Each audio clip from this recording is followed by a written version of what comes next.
Ассалауму алейкум, қымбатты отандастар, шаңырақтарыңызға құт береке дарысын. Здравствуйте, мои дорогие друзья, верные искатели дорог и истинные ценители величественной степной красоты.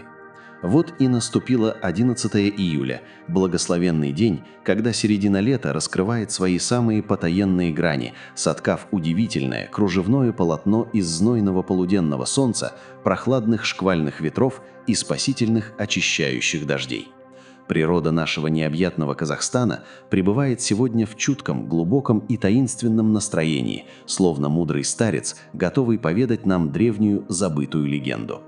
Знаете, где-то в самой глубине бескрайней Сары-Арки, среди ковылей, умытых небесной прохладой, степной ветер спрятал сегодня хрустальный ключ от душевного равновесия на все предстоящие 3 дня. Тот, кто сможет уловить его тонкий шепот на рассвете, больше не испугается никакой жизненной бури.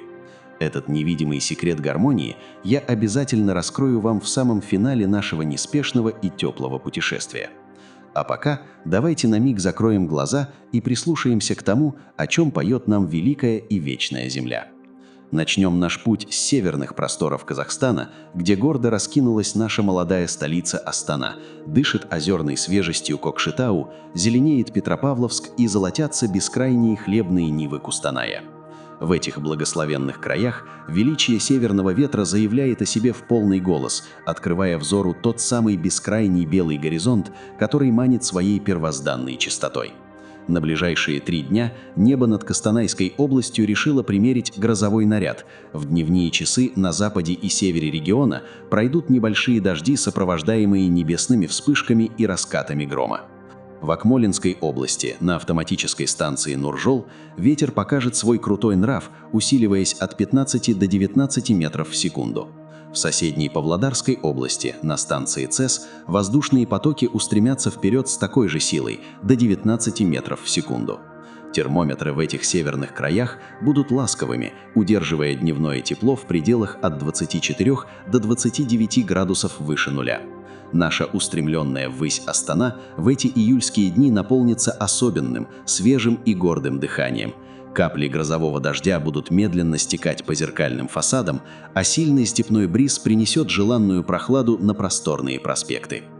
Затем отправимся навстречу теплу, на юг нашей страны, к подножью величественных гор, где утопает в изумрудной зелени Алматы, согревается ласковыми лучами Шымкент, хранит вековые тайны древний Тарас и встречает паломников священный Туркестан. Мягкость предгорий здесь укутана нежной заботой гостеприимного солнца, хотя дождевые тучи тоже решили заглянуть в гости к южанам. В Алматинской области прошли дожди, а на высокогорных станциях Мынжылкы и Туюксу пролился по-настоящему сильный, мощный дождь. Днем на юге и в горных районах региона наблюдалась гроза, а ветер усиливался до 15-17 метров в секунду. В Жамбылской области тоже прошел дождь, а ночью на станции Хантау степной ветер разогнался до 19 метров в секунду. В области Жетысу природа проявила свой непокорный характер. Днем на юге и в горных районах пролился дождь, на севере и юге прогремели грозы, а порывы ветра на юге, востоке и горах достигали 15-19 метров в секунду. Воздух на юге останется по-летнему щедрым и горячим, столбики термометров поднимутся до 31-36 градусов тепла.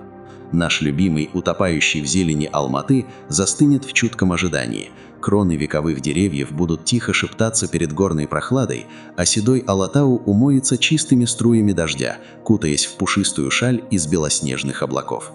Теперь наш взор обращается к седому Каспию, на запад, к бескрайним овеянным морскими легендами просторам Актау, Атырау, Актобе и Уральска. Характер строгого, но ласкового морского бриза здесь мягко спорит с жарким дыханием великих западных степей, создавая удивительное ощущение бесконечной свободы и полета.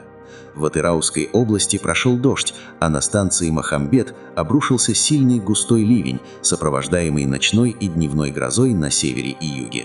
В Актюбинской области природа разыгралась не на шутку. На станциях Караул-Кильди и Жарлы зафиксирован сильный дождь, на севере, юго-западе и центре гремели грозы, а ветер на станции Караул-Кильди и в центре достигал яростных 16-25 метров в секунду. В западно-казахстанской области тоже прошел дождь, а ночью на станции Каратабе сверкали молнии. На западе и на северо-западе Мангистауской области днем брызнул лишь небольшой робкий дождь. Дневное солнце прогреет воздух до комфортных 26-32 градусов тепла. Куншуактыбалсын, дорогие мои соседи, берегите себя под открытым полуденным солнцем, но не упускайте возможности насладиться каждым мгновением этого мягкого летнего тепла. Продолжим наше путешествие там, где встает солнце, на востоке, в краях гордого Усть-Каменгорска, овеянного преданиями Семея и укрытого вековыми лесами Риддера. Величественный снежный Алтай и чистейший горный воздух встретят эти июльские дни во всем своем природном блеске. В области Абай в дневные часы на юго-западе, на северо-востоке и в центре ветер показывал свою силу, разгоняясь от 15 до 18 метров в секунду, а на станции Бакты наблюдалась гроза, оставив после себя аромат влажной травы. В восточно-казахстанской области, на северо-западе и юге усиливался ветер от 15 до 19 метров в секунду, а днем на северо-востоке, юге и востоке небо озарилось яркими вспышками грозы, напоминая о силе горной стихии. Градусники на востоке покажут приятные 23-28 градусов тепла, даруя идеальное время для отдыха на лоне первозданной природы.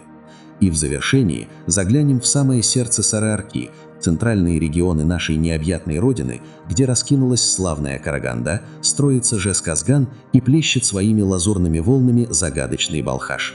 Переменчивость степного центра проявится здесь во всей своей красе. Центральные регионы на эти 3 дня станут островком относительного покоя, принимая лишь отголоски грозовых фронтов соседних областей. Небо здесь будет делиться на зоны ясного солнца и пушистых дождевых облаков. Температура воздуха в центре зафиксируется на отметках от 25 до 31 градуса тепла. Легко пройдемся по уютным уголкам нашей необъятной страны. Ближайшие 3 дня станут временем удивительных контрастов и обновления природы. Если ваши дороги ведут через западные, южные или восточные регионы, Абай-Болыздар, будьте бдительны и осторожны. Обязательно захватите с собой зонты и легкие куртки. Июльские дожди, шквалы и грозы могут застать вас врасплох. Жителям северных областей в утренние часы стоит проявить особую внимательность при планировании поездок. В районах с сильными порывами ветра я бы порекомендовал отложить дальние поездки в горы и провести эти уютные вечера дома, в кругу семьи, за чашкой ароматного чая с горячими баурсаками. А теперь, как я и обещал, пришло время раскрыть секрет великой степной тайны. Тот самый скрытый источник душевного покоя – это наша удивительная способность замечать прекрасное в каждой капле дождя, в каждом дуновении ветра и сохранять внутренний свет вопреки любым капризам погоды.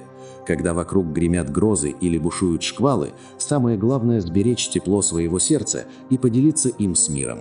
Если вы остановитесь на мгновение среди суеты, сделаете глубокий вдох и искренне пожелаете добра своим близким, степной ветер подхватит ваши мысли и вернет вам тихую радость. Жолдаренес сетты, аспандаренес эрдаим ашик болсын, шанрактаренес дан бак пен береке, берлик пен тыныштык ешкашан кетпесен. Аман сау болыздар.